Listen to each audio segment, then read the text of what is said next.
There are so many interesting, horrifying, or downright weird things in this big world of ours. Each week, we'll bring you a new true crime story that has little to no coverage in English. Let us do the translations so you don't have to.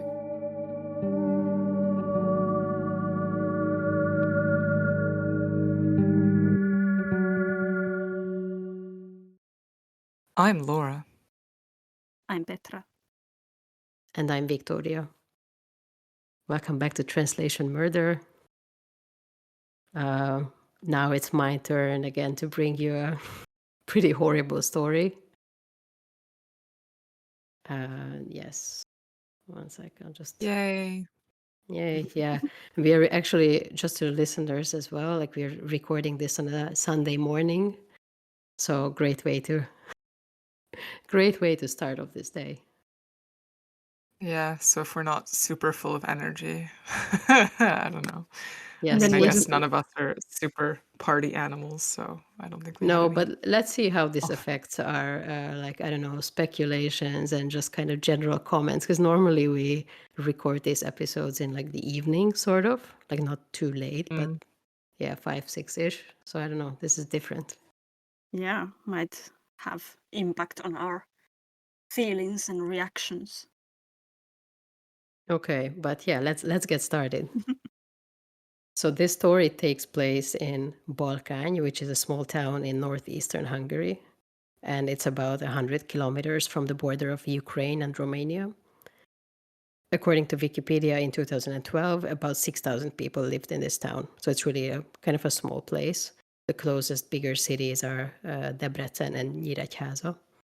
This case is from the late 1960s, early 1970s, which is well in the socialist era in Hungary, and it's centered around the Karsai family. I couldn't actually find a ton of sources about this case. The main sources that I used were 2 articles by Péter Dulai, a crime journalist that I mentioned earlier. I don't know if you remember, but we talked about him a little bit in the second episode. He wrote the book Murder on Top of the Panel Building. Yeah.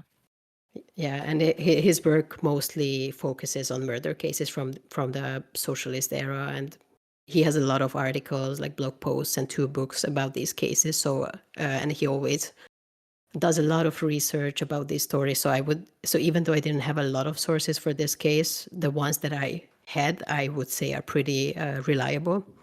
And I also found some like older newspaper articles related to this case. So I will start the story sort of at the end, almost on February 19th, 1972, because this is the point where the whole case kind of started to unravel. This family, the Karsai family, lived in a house in this small town. The man of the house was 49-year-old Mihály Karsai. He was a clockmaker. His wife, 39-year-old Mihályné Karsai, that was her official name, according to, the traditional naming convention that we talked about many times before. Basically just means Mrs. Karsai, so that's kind of the suffixed version of the husband's name. Mm-hmm. Her maiden name was Erzsébet Kodak, so Erzsébet is her first name.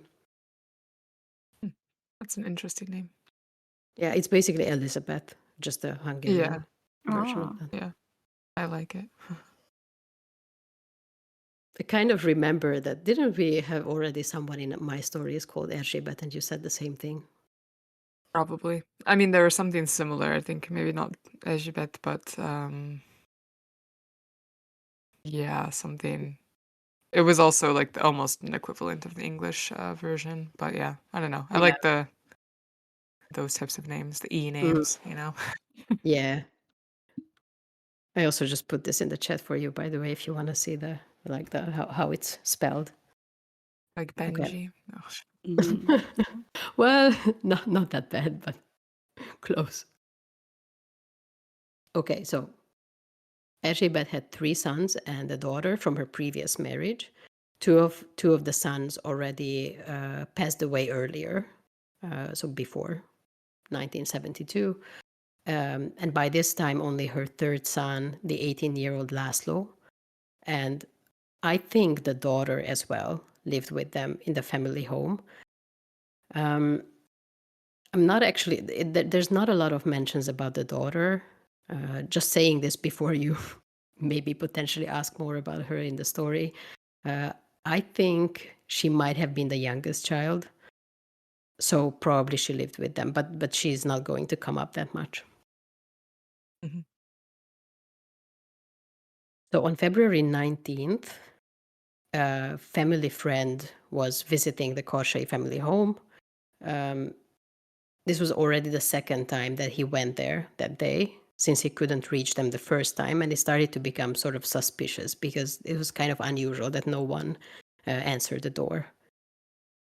The reason for this, why this was especially strange, is because Mihai, the husband, had a physical disability. He was paralyzed from the waist down, and he was using this like 3-wheel mobility scooter to move around. And this friend noticed that his scooter was also just left outside there in the yard. That looked really weird, and it never happened before that no one answered the door. Yeah, that does sound suspicious. Yes. So because this was already the second time, this friend thought that, okay, I should probably do something about this. So he alerted some other people, and then soon after this, Mihai's father also showed up at the house, and soon followed by the local police as well. And because they still couldn't reach anyone, they decided to break in and take a look inside. And already at first glance, it was evident that something had happened. Mm. Mhm. Do you want to speculate anything at this point? I don't think you have to. I I don't will know. tell you some details. It could be anything. Yeah, literally could be. It could be an animal. I'm joking. It couldn't be an animal attack, probably, I guess. But I don't know. I'm just always suspicious of like you haven't really told us any background information about the family. Yeah, I will. Yeah, so I was thinking that it could have been the son. I mean, that's just my initial thought, but who knows? Mhm. But was there a reason why, or like, was it like a degenerative disease, or was it, an Oh, I'm accident, a actually work not accident, sure. or I was wondering yeah, this. I thought that maybe it was probably related to an accident, but I didn't hmm really find this in the sources. yeah. Um, And we're talking yeah. about the disability, his disability, yeah, Yes, not yes, yes, the source. yes. Yeah, yeah, yeah. Yes. Okay, so they immediately, when they got into the house, they noticed that something was off. They, for instance, almost right away, they found some blood stains that looked like someone just kind of hastily tried to clean up. So it was kind of smudged, but it was clear that it's blood. And then they continued investigating the scene because they still couldn't find anyone. And they decided to open up the built-in stove in the bedroom. It was this like tiled stove. I think it might be similar to the one that you have, Laura, but I'm not sure. Yeah. Yeah, Mhm. but this type of stove. So they decided to look into that. And when I was reading this part, it actually reminded me immediately about the Unisurma story Mm. and, Yeah. and how and You how they know. didn't look into the stove. Or I So think this maybe Yeah. time they did good. Yeah. they did, yes. But I mean, in this case, they saw the blood and they didn't find anyone, so they started looking immediately. But I mean, also in your story, they would have had to kind of dismantle the whole stove, right? Yeah, To yeah, it find the wasn't body. as easy as easy No, as just opening it up and seeing what's yeah, yeah. inside, yeah. In this case, they just opened it up, and as they did, they found some human body parts in there Oh, and Mm. some bone fragments, partially burnt. And then pretty quickly they continued to look into the other parts of the property as well. And outside in the woodshed, they found the rest of a dismembered body hidden in like a root cellar type of thing dug into the ground in this woodshed. mhm. Mm. Among the So, Oh yeah, okay. Yes, I as was a like, question, do you want to ask who this could be or any other questions come to yes, mind? I was gonna ask, like, could they see, like, possibly so it's 2 different bodies, not just, It's like well, no, it's probably just one body. okay, okay, yeah, So 'cause I some body just didn't know parts if were it in was the stove and some were outside. Some were burnt in the stove, and then the rest not burnt yet, kind of hidden in Okay. the woodshed. I guess they were able to determine who it was, but you're going to reveal that in a little bit, Yes, or right away. okay. I was going to reveal it. They found out very quickly who it was. There was one specific thing that made it very clear. They found among the ashes in the stove, like a metal bone implant that belonged to the Yeah, husband, Mihai. Mhm. yeah. So they could very quickly identify that these were his remains and that he had been murdered. Huh. Interesting. But after this, the rest of the family was still missing. Um, they couldn't find Erzsébet or her son, Laszlo. And while they were still investigating the scene, they also started looking for them at the same time.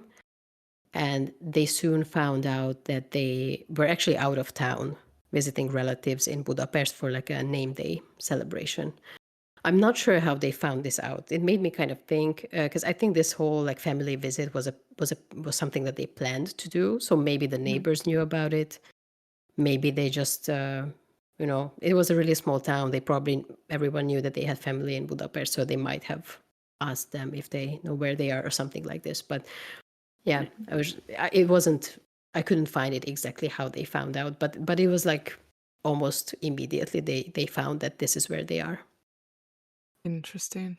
So, I mean, that also brings it back to the point that, you could have had neighbors or someone in the village that knew that the rest of the family was going to be away, and then therefore Mihai was going to be alone. And if he's not that, like independent with Yeah. his disability, then yeah, okay, Yes. that's already Well, yeah, thinking what the mood is. it is suspicious and it brings up a lot of questions. And that's true that actually Mihai, it was mentioned in one of the articles that he needed help with like dressing up and things like that. So he was really not very mobile by himself. So he needed help with a lot of things. Yeah, but things from here. So they found out where the mother and the son were, and everything else just continued to progress really rapidly. Also from this point, they told Erzsébet that her husband was missing. I'm not sure if they already found out that he was dead when they managed to contact her or not, but they told her that he was missing. And then she told the police that, well, actually, only the two of them went to Budapest, her and her son, and the husband did not travel with them at all, so that's not where he is. And he stayed at home with a friend. Hmm. And Okay. Okay, so at this point, the contact has been like we don't know yet, like about him. yes. Okay, yeah. And then she just says that, yeah, he's at home and he's like, there was a friend there who stayed over. So the police started asking her about this friend, who it is, what's his name. Yeah. And then Yeah. she didn't know. She was like, oh, I don't know. She didn't remember the name or anything Okay, about this that's a friend. Okay. bit weird. It's Yeah, very weird. suspicious. It's very suspicious, and also this like whole unknown friend story was also just a little bit too convenient. Mm-hmm. Yeah. So to the police, so Erzsébet actually quickly became the main suspect. So pretty soon after they talked to her, they started to suspect that she might have something to do with the murder. So Can I just after ask this, something? yes, Sorry. So did you say that the son was not her son, or was it from no, the sons, like all three yeah? sons, and Oh, by this point only one is alive. All okay. are her children from her previous marriage. Okay, that's what yeah, okay. I was like, it was a previous marriage, but I didn't remember if it was his or her. Yes, Okay. So I was Um, just thinking that, yeah, in my mind, it could also have been the son, and then she's covering for the son, but that was my could be. initial. what Yeah. was But the yeah, go. what was the daughter again? There was a daughter too, didn't you say? Yes, and yeah, I did, and I couldn't really find much more about her. I think she might have been the youngest child, and it wasn't mentioned that she was with them in Budapest. So, and then later on, she's not going to be mentioned at all. So I was wondering Okay. if she was maybe with the grandparents. That's Okay. possible. Mm. Yeah. Yeah. But she doesn't come up, so I don't want to give you any like red herrings with the daughter. She's not gonna be mentioned. Okay. It was the daughter all along. Okay, yeah, great. Yeah, well, no, probably not. But yeah, I'm also gonna tell you a bit more about the whole family in a Okay, little that's bit. good. Okay, 1 second. So yes, so unknown friend, suspicious, everything. So then the police decided, because she was already suspicious, the police decided to talk to her again, and they informed her that, well, actually her husband was found dead in the apartment. They didn't say any more details, just that he was found dead. And they sent a police car to bring her and her son from Budapest back to Balkany. It's about a 300-kilometer journey, so it's not very, very close. It takes a while to get there by car.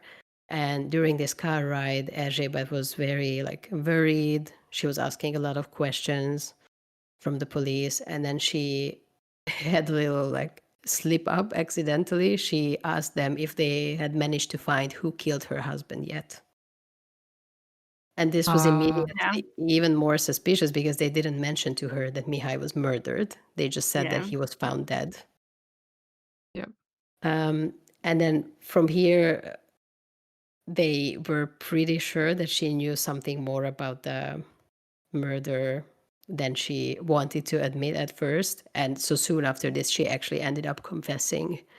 And during her confession, we will come back to this, she also made a very interesting remark, something like, "Oh, at least now light will be shed on my son József's case as well." József is a nickname for József, so that's Erzsébet's oldest son, who already passed away some years before. Oh, interesting. Okay. Yes. So up until this point, it's like, oh my God, what's going on with this family? But I'm gonna jump back in time now and tell you a bit more about Erzsébet and the whole story of the family starting from the beginning. So Erzsébet Kodak was born in the early 30s. In 72, she was 39. So she was born in the early 30s into a poor peasant family. She had a really big family, many siblings. She completed the first 6 grades of primary school, and then she didn't have any further education beyond that. And she didn't have any professional qualification either. In the 1950s, actually, I think exactly in 1950, she married her first husband. And this was the man that she had the 4 children with, 3 sons and 1 daughter that I mentioned earlier. Her first husband was very abusive and also an alcoholic, so this was not a happy marriage at all, and they actually ended up divorcing in 1958. So from then on, Erzsébet raised her children alone. She was a single mother, and she was working as a cleaner in the hospital in Nyíregyháza. That's one of the bigger cities that I mentioned in the beginning. And this is where she eventually met Mihai, who became her second husband. And at this point where they met, he had already become paralyzed some years earlier. Any questions? Was she a patient in the hospital? No. She was a cleaner. She was working Yeah, there but as a I mean, cleaner. sorry, was he a patient there? I would say it sounded to me that he was. Okay, yeah. Yes. Because he was a clockmaker. He was not working in the hospital, so I think he must have been there as a patient. Yeah. So because of his Yeah. oh yeah, sorry. Sorry, I'm just thinking. Okay, yeah, I don't really have much to say. I'm just getting more and more suspicious of her because okay, if her husband had, turned up, her first husband, if he had turned up dead, or whatever, then I would have been inclined to think that she is more guilty, but Yeah, there's not much yeah. more about the first husband, just that he was abusive and they divorced, and then he's not gonna come up later on. Yeah. So Yeah. there's nothing like that he also died or Yeah. fell off the stairs or anything like that. Yeah. Okay, but so like I mentioned, Mihai was a clockmaker, so he had a pretty good financial situation. He wasn't he had like a stable like household. He had his own house, and at the same time he also had this disability, so he kind of needed someone to take care of him. And then Erzsébet, as a single mom, she also needed the financial stability. So that was maybe at least partly the reason why they ended up getting married in 1967, because it was a pretty good deal for both of them for practical reasons. It might not have been the only reason, but this was part of the reasons at least. Yeah. So this marriage is in 1967. So that's basically 9 years after she got divorced from her first husband. After they got married, Erzsébet sold her apartment in Nyíregyháza, and they started building a new house, I think, during the next year together in Balkany, where Mihály lived. So that's when they all moved there. And soon after this new marriage, and still a few years before Mihály's murder, there are some other quite suspicious events in the family. Like the death of the son. Yeah, because Yes. actually two of her 3 sons die during these years. But first, it's actually not that clear that the oldest son dies or what happens to him. First, the 18-year-old József just disappeared.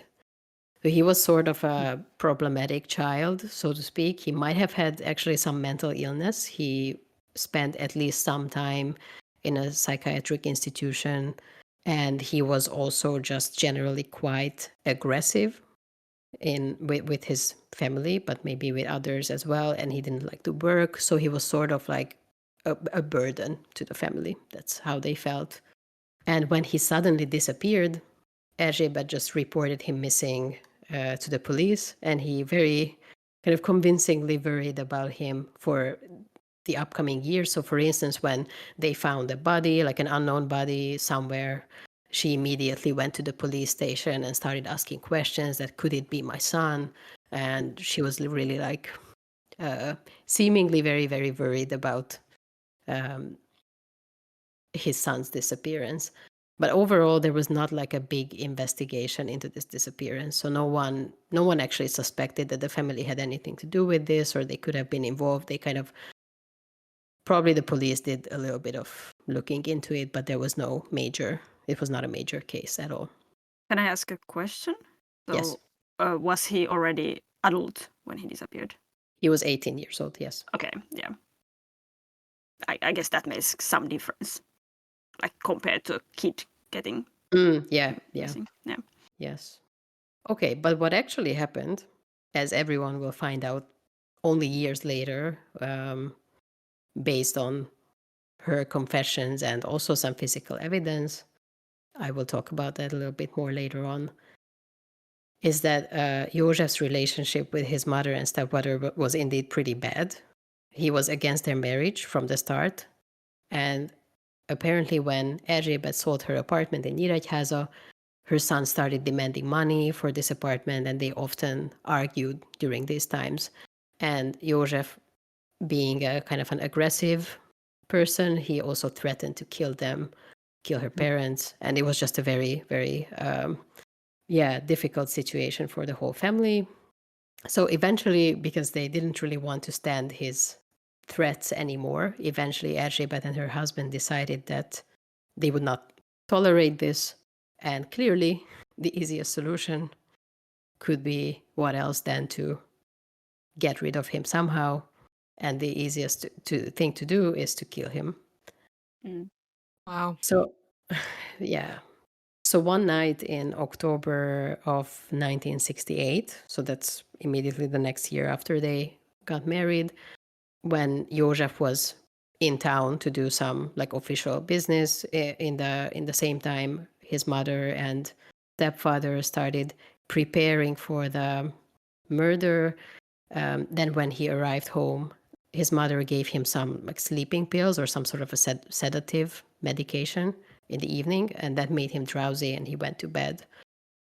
And after this, Erzsébet told her husband that, okay, he's asleep now, it's time to it's time to kill him. So because they prepared already this axe that could be a good candidate for a murder weapon, she gave this axe to her husband, who went into the room and basically struck Joseph with this axe. And then I also found it in one of the two articles that later on he also stabbed him with a pitchfork, just in case, to make sure that he's dead. And then together they dismembered his body and burned him in a portable stove that they had in this older house that they haven't sold yet at that point. And after this, they ended up actually selling this portable stove to someone in the same village. Wow.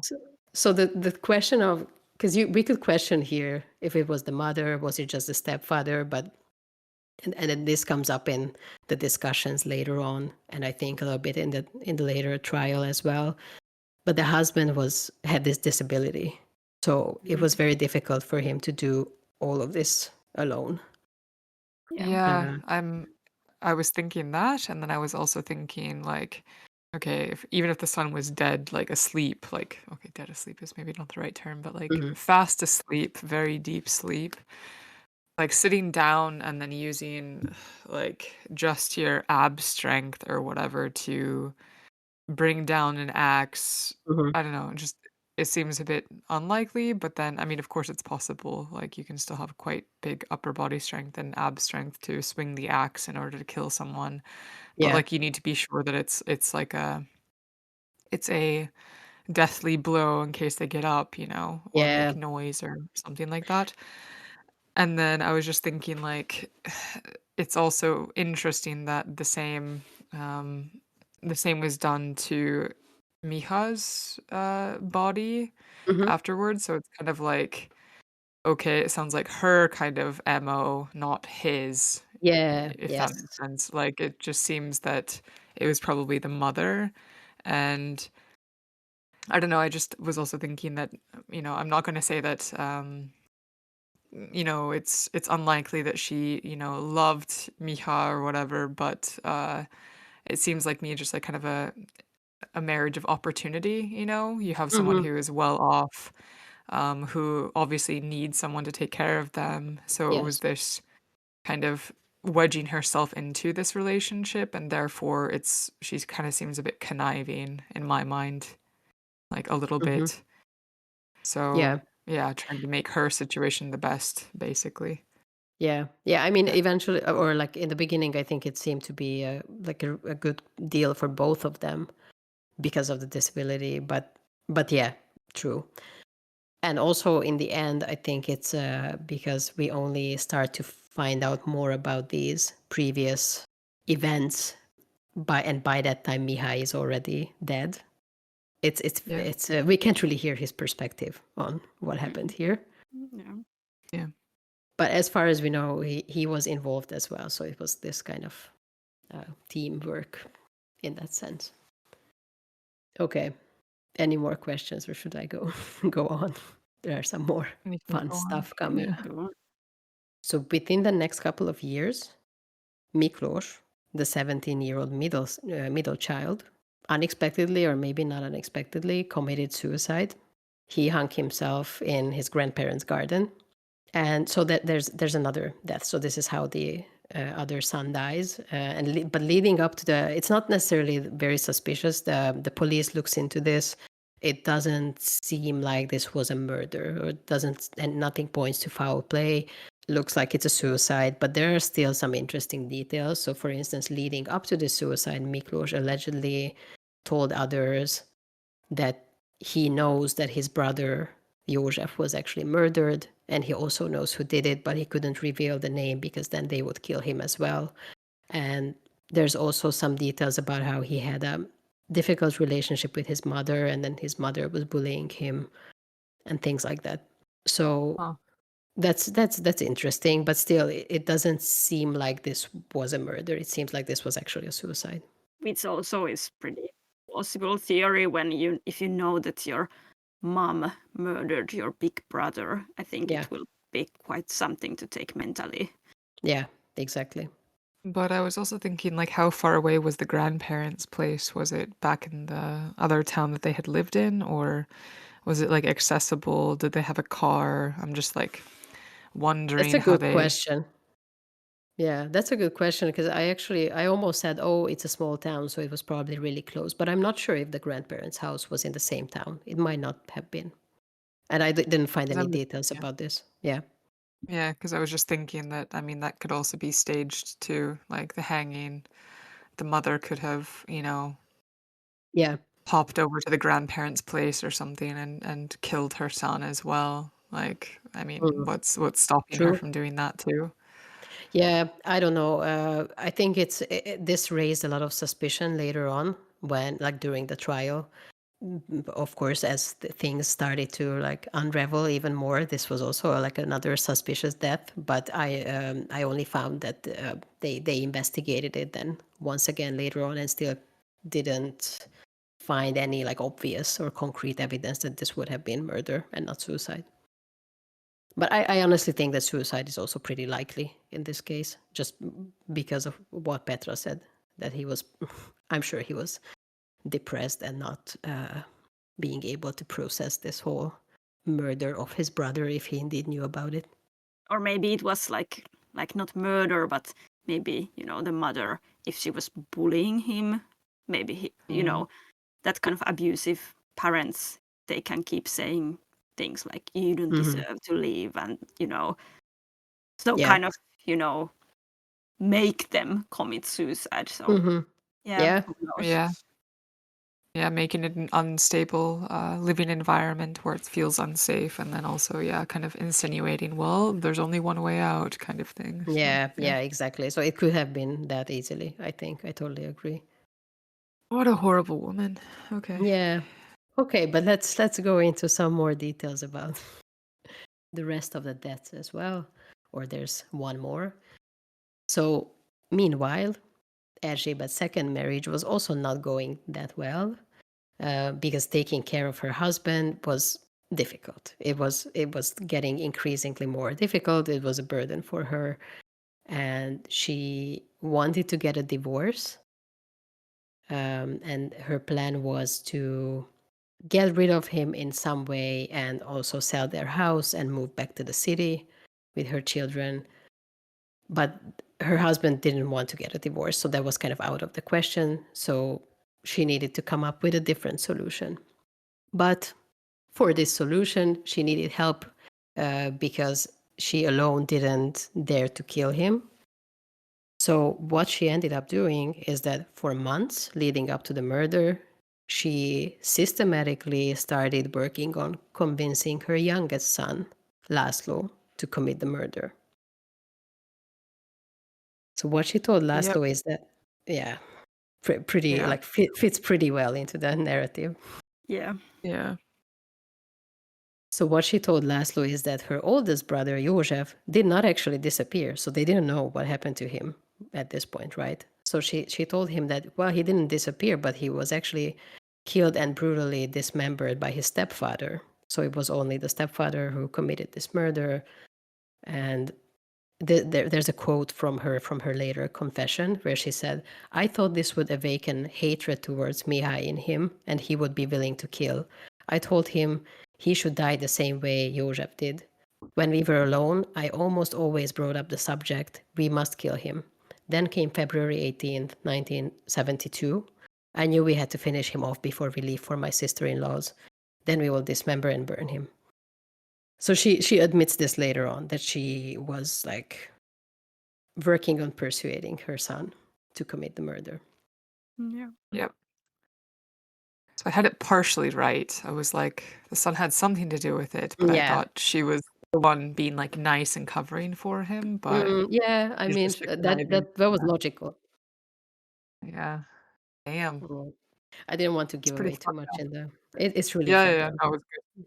It was a good reveal in my mind. Um, So, okay, so damn. what happened?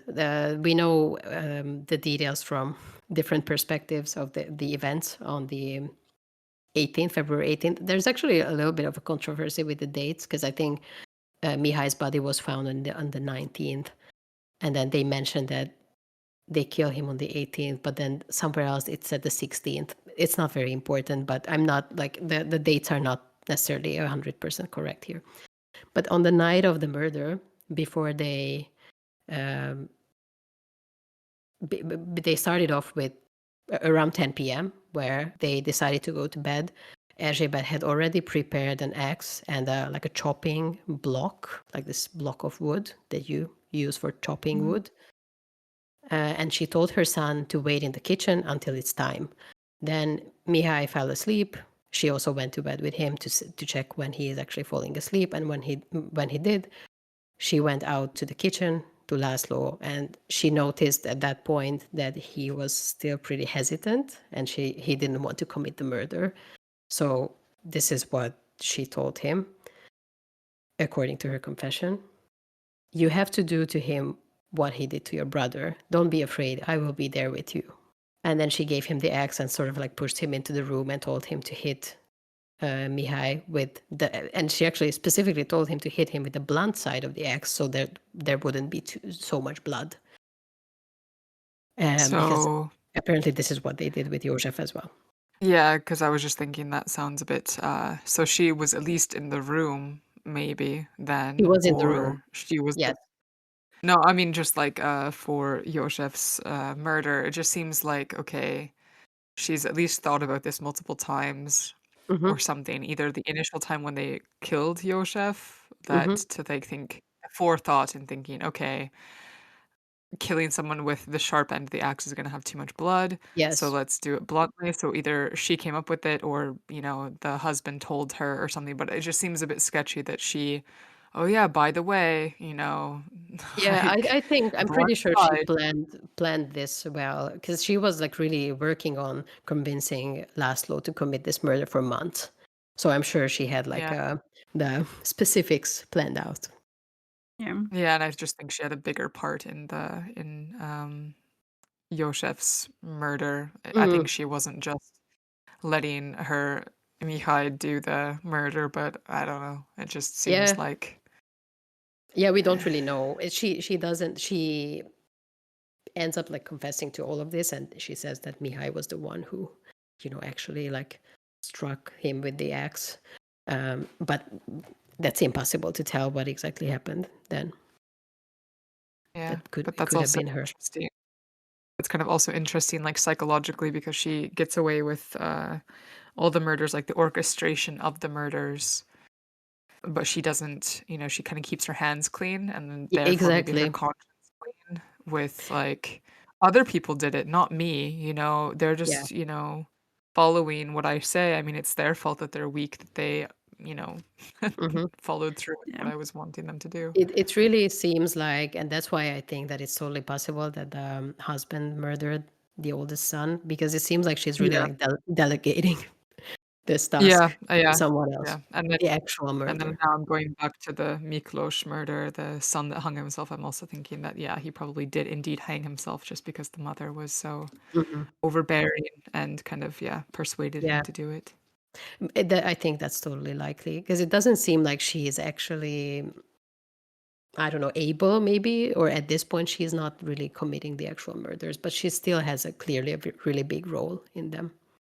Yeah. Yeah, yeah, there's a separation of her conscience, I think. I think that's how she's able to sleep at night, like technically Mm. I didn't do it. Yeah. So, yeah. Yeah. So while this is happening, Mihai actually woke up after the first blow, and Fuck. and Laszlo actually became again like very hesitant and didn't want to continue. But then Erzsébet, but according to their confessions, she kept like pushing him to strike again, and he died eventually. And then they started dismembering the body together. They say that Laszlo was following her mother's instructions, who already had some experience in this, and Yeah. he reportedly got sick several times during this process, and his mother was giving him some palinka to kind of calm his stomach. But Oh they did god. it together. Yeah. So it's kind of like a pig slaughter Uh, in pig, yeah. but long pig instead. Yeah. Okay, interesting.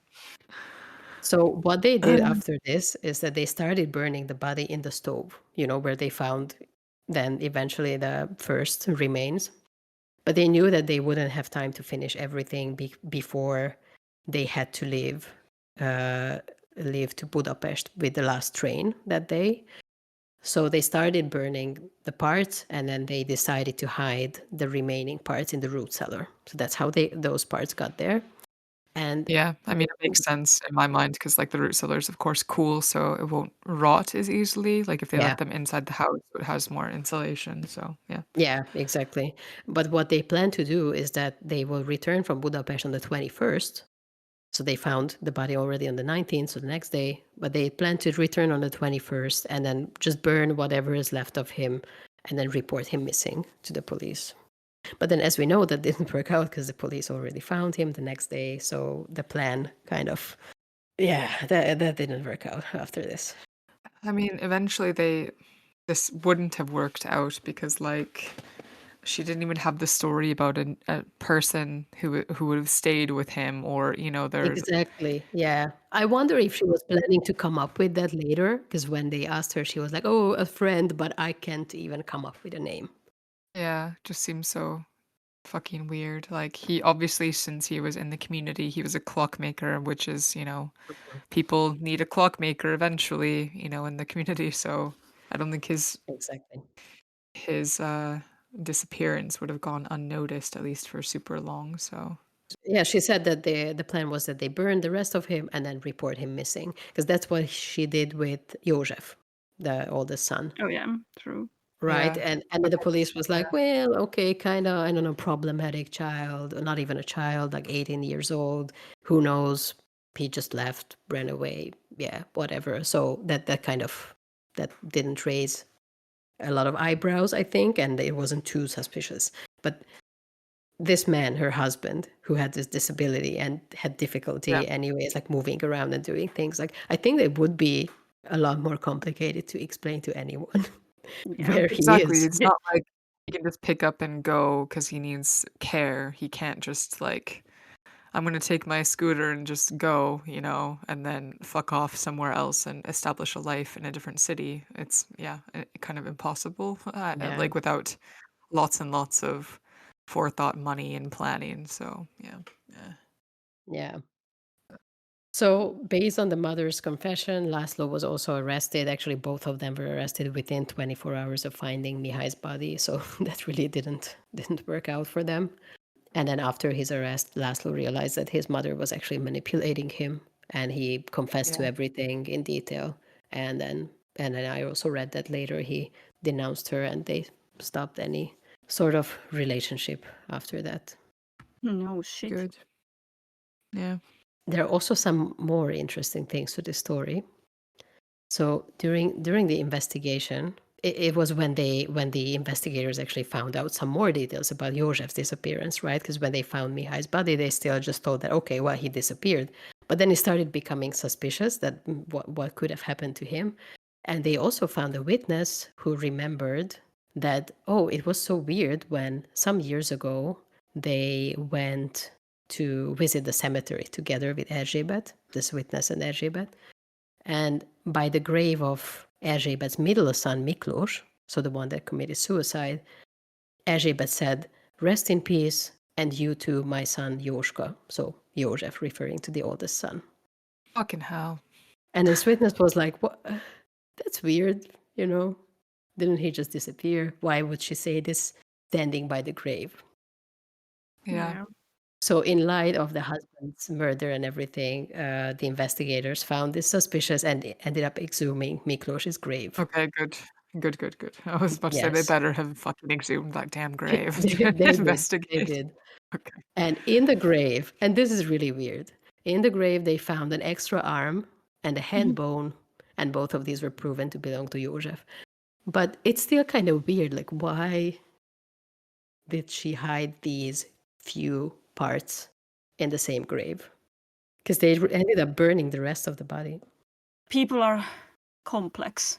Like, even though she committed the murder, probably there was something like, okay, he was my son, I want to bury him, whatever. Who knows? Yeah, could be.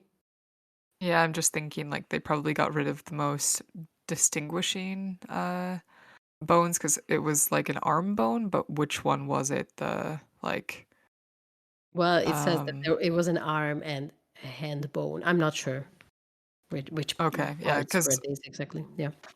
yeah, because I was just thinking like depending, I mean the radius, ulna, and whatever, like aren't that like big of bones, you know?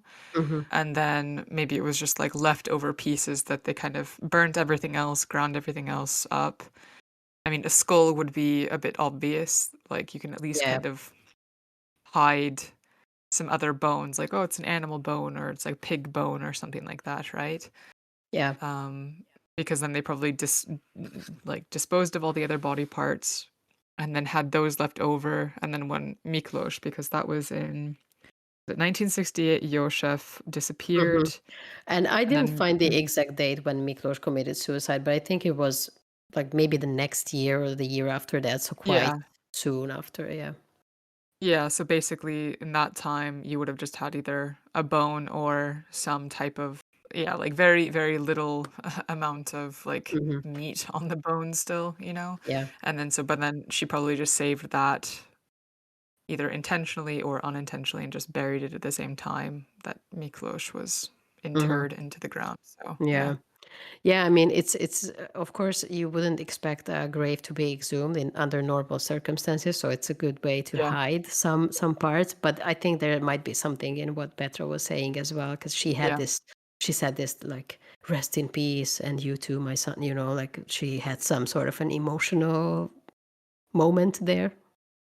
Yeah. Yeah, I mean, she just sounds like a narcissist and doesn't really want to have any accountability for her actions. And then, Hmm. therefore, once again, she's kind of like playing the good mother card, like, Yeah, oh, well, he's resting in peace now. Like, he was such a troubled child, but, I didn't murder him, but at least I can still visit him as his mother and, this yeah, type of shit. Yeah. So, Yeah. yeah. yeah. I mean, Um, pure speculation, of course, obviously. but I mean, like based on what like all of this that we know about this story, I think that sounds pretty likely. So after they found these bones in the grave, they also actually ended up finding the stove that Erzsébet and Mihai used to burn József's body in originally, and that Oh, they later sold because they sold this to a different family. yeah. And it, and I it feel turned so out, sorry for the random family. yeah, well, and Yeah. you will feel even more sorry when you hear that it turned out that the new owners never used it because when they tried to light it once, it emitted a very, very foul smell. Oh, Oh yeah. god, no. So they just kind of put it They aside and didn't even didn't use clean it. it. No, they Oh, were just like, wow. "Okay, whatever." And then they didn't use it at all. So the police actually found some more of the remains in that stove. Oof. Wow. Yeah. Wow. So this whole case was getting like escalating more and more when they found some more details, and it became very quickly national news. There were a lot of news articles or some news articles. Like at that time, of course, it was the media was completely different. But still, during the trial, the courtroom was completely packed. There were a lot of people showing up. Generally, just the news of the dismemberment caused public disgust, and it was especially sensationalized because the main perpetrator was like a very fragile-looking, pretty woman, also kind of young, only 39, who like, ended up killing her own child and then her husband as well. And this reminds me that I put some pictures for you in the Google Drive folder from the trial. Mm. So if you want, go there and check how. There are photos of Erzsébet and László, the youngest son. Yeah, they look pretty normal. But Hmm. why is he in a jail suit but she isn't? Good question. I wonder if it was. Well, I have two ideas, but I don't know if either of these are correct or not. Could it be Mm. that this was his that they had separate trials? No, I don't think they did. Yeah. I think they had a trial together. I don't think they had I separate mean, that would trials. make sense though. Yeah. But yeah, she's all But there's dressed nicely. Or then is it going back to the point of trying to make her look more innocent or something because Mhm. he actually is the one that murdered? She's But just the then orchestrator. but then the narrative in the media was like really focused on her and there was this whole like outrage how she's like, I mean, of course no one said that, oh yeah, Laszlo was fine, but still the narrative was that it's her fault, and the whole public was really kind of disgusted with her mostly.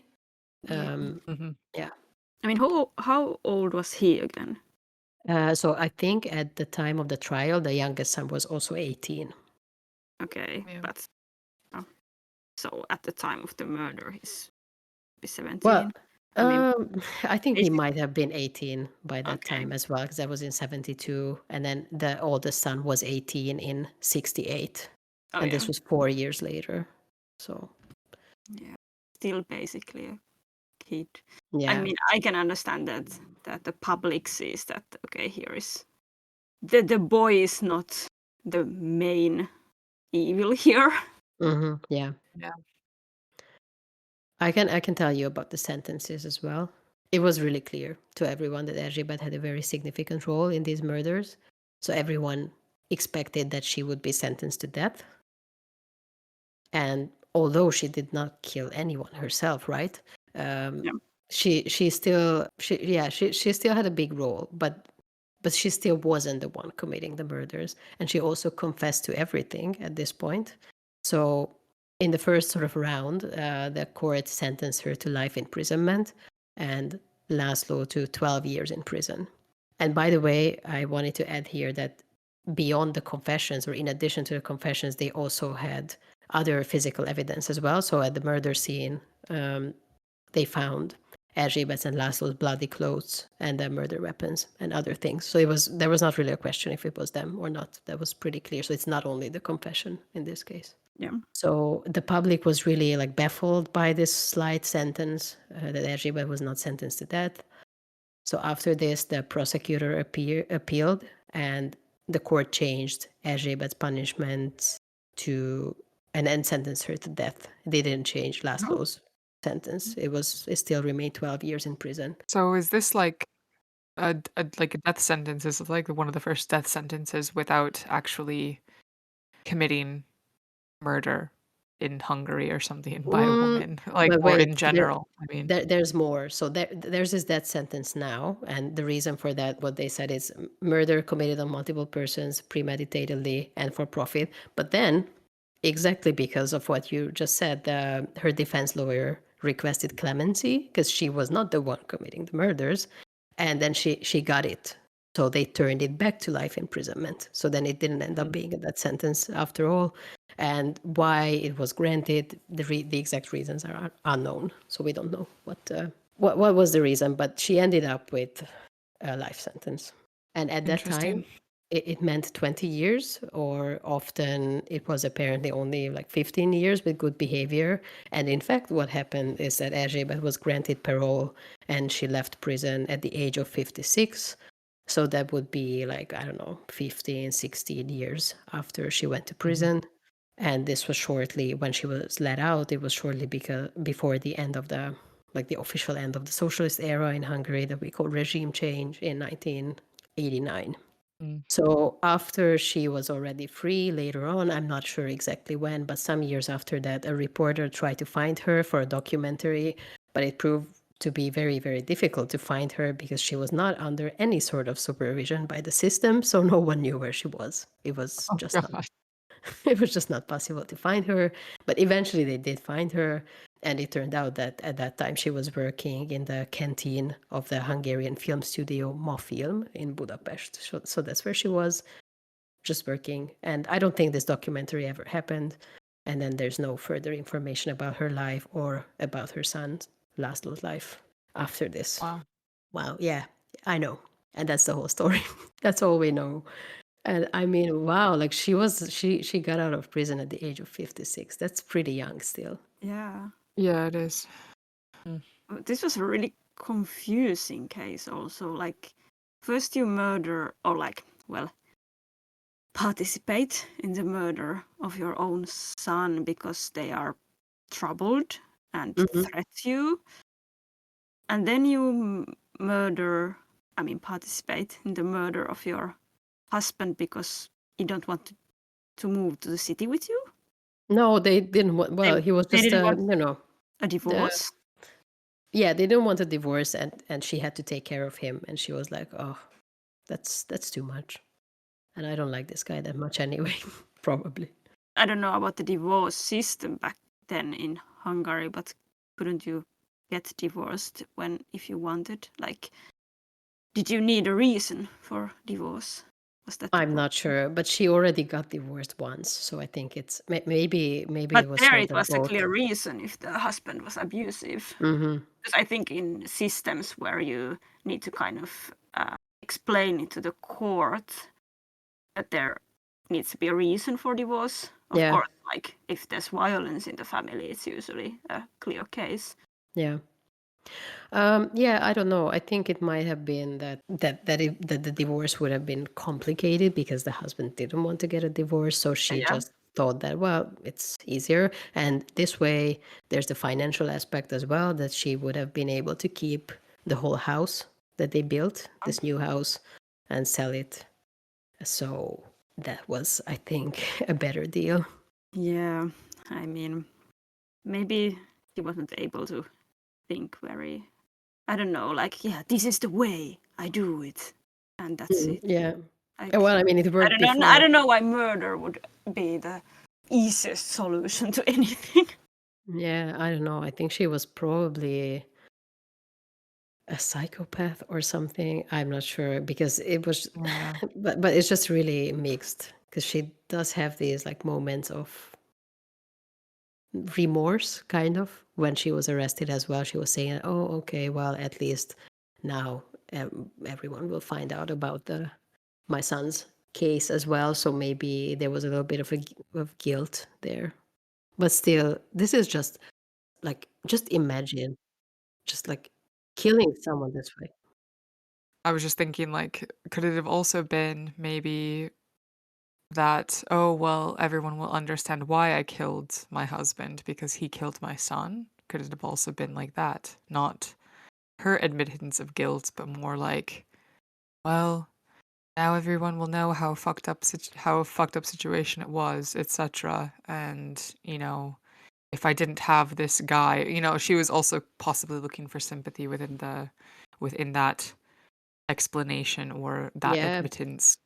maybe she thought that, people will understand why this had to be done Yeah, or why both of these murders yeah, had to be done. and why I But then wanted she, a divorce, yeah, etc. So had to kill him too. Yeah. but just like the manipulation and like telling her youngest son that, oh, well, he killed your brother actually, and and then just kind of planning and just the whole like method, the dismemberment. I didn't really say that much about it, but there were some notes about this in the articles that the public was especially like disgusted by the method of dismemberment because it was like a really Oh like yeah. barbaric way. They used like a shovel or something. So I don't know if it was Oh also like kind of wow. sensationalized, but it was not nice. Yeah. The whole thing was Fucking hell. really fucked up. Yeah. Wow. Okay. uh, I don't know um, what's the I takeaway of this story. have a really fucked up mental image of a shovel and arms and oh god. Okay. Yeah. Thanks. Fucking Christ. Just the perfect way to start your Sunday. Yeah. Yeah. Oh. Well, yeah, thanks for listening to this story. Sorry for traumatizing you again. Maybe we need some animal facts.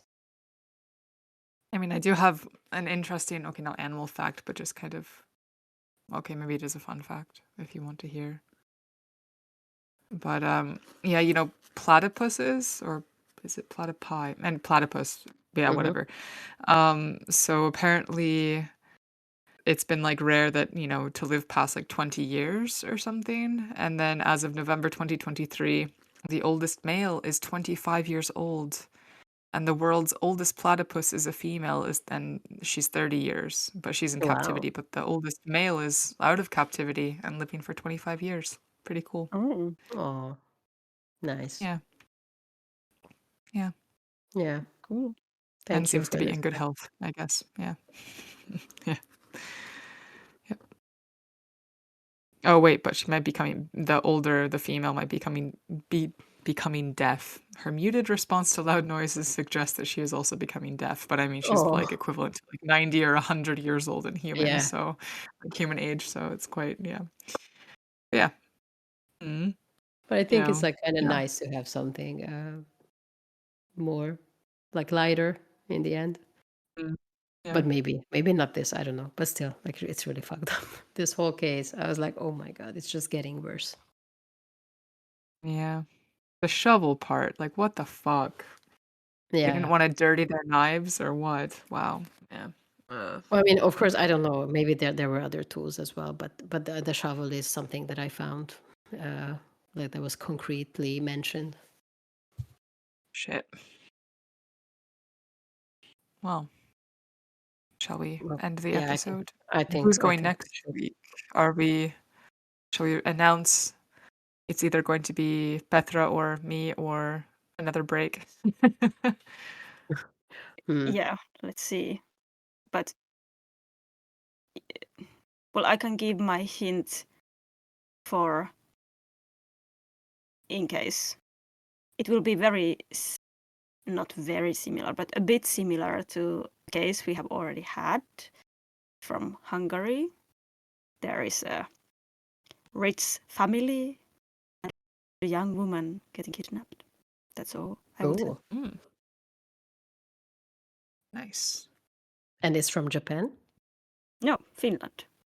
Oh, okay. So Oh, even more oh, exciting okay. because these kind of things are very rare in Yeah. Finland. Yeah, yeah. I I would say mean, like probably also in Japan, but I mean, but I just feel like in general, like the wealth kind of distribution in Finland is also a bit more compact. Like there's not, well, okay. We'll go into that in the episode, but still, like, but yeah. there are still these, Okay. wealthy families. Thanks for listening this week. Thank you, Victoria, for bringing this case to us. And you can follow us on Instagram at Translation Murder Podcast. You can send us an email at translationmurderpodcast@gmail.com. And yep, Petra, take it away. What should they not send us? Dick pics. And you can also check out our website at translationmurderpodcast.com. And you can find our podcasts on Spotify, on Apple Podcasts, or wherever you get your podcasts. And you can we request that you follow our podcast and like it and rate it. And yeah, that's kind of it for now. So thank you for listening this week. Hei parolla. Bye. Bye.